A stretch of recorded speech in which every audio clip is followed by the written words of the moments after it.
စီးပွားရေးကြီးပဲတိုးတက်ပြီးတော့ကိုချင်းတရားပြက်ပြားသွားလို့ရှိရင်ဒီစီးပွားအကြာရှည်မခံဘူး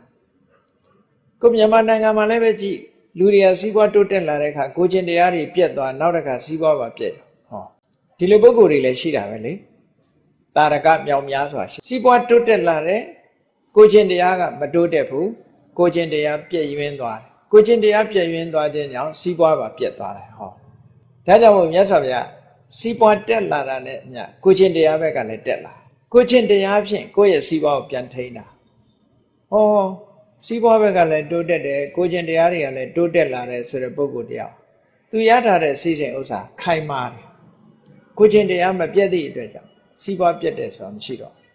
ဒီလိုဆိုလိုတာနော်ဒါမြတ်စွာဘုရားရဲ့အဆုံးအမအခြေခံဘုန်းကြီးတို့တွေနေ့စဉ်ဘဝမှာနေမယ်လူဘဝ